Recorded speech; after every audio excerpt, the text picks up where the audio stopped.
क्या इधर मोदी मार्ग पर ममता चलने के लिए मजबूर हो रही हैं? पहले आपने देखा जय श्री राम का नारा अगर कोई लगा दे तो सड़क पर रुककर वो उसके साथ हाथापाई करने लगती थी, लेकिन अब वो राम के नाम पर उतना रिपल्शन नहीं दिखा रही हैं।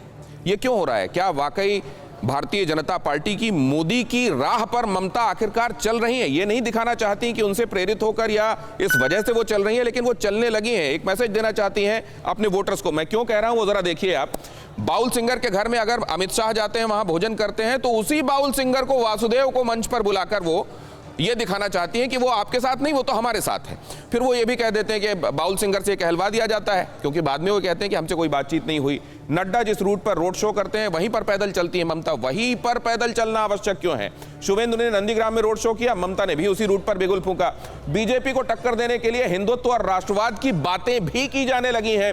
विवेकानंद, टैगोर, बोस से संबंधित तिथियों को ममता बनर्जी मना रही हैं, और बल्कि ज्यादा जोर शोर से मनाती हुई और खुद को ज्यादा जुड़ा हुआ दिखाने की कोशिश कर रही हैं। क्या इन महापुरुषों के साथ खुद का जुड़ाव, और साथ में यह भी पता चल रहा है कि मुसलमान इस बार ममता बनर्जी से उतने प्रसन्न नहीं हैं। AIMIM की एंट्री, उधर पीरजादा अब्बास सिद्दीकी की एंट्री, और मुसलमानों का उतना खुश ना होना, इधर लेफ्ट का और कांग्रेस का एक साथ गठजोड़ बनाकर चुनावों में चला जाना, क्या ये सब बातें मजबूर कर रही हैं ममता बनर्जी को कि वो उस राह पर या उसके आसपास चलें जिसमें भारतीय जनता पार्टी चल रही है?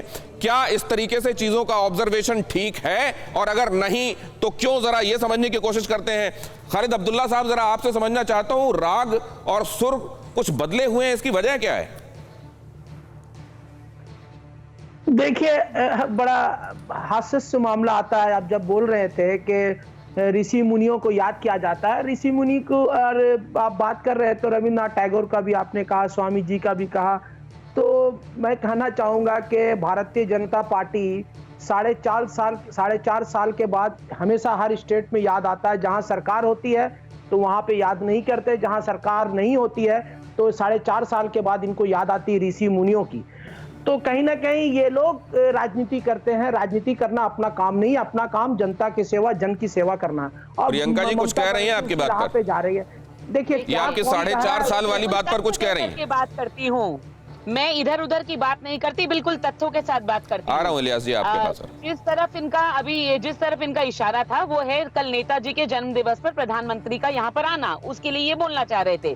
तो मैं आपको बता देती हूँ कि 2016 में डिक्लासिफिकेशन ऑफ जो फाइल्स हुई थी वो प्रधानमंत्री मोदी जी ने ही की थी।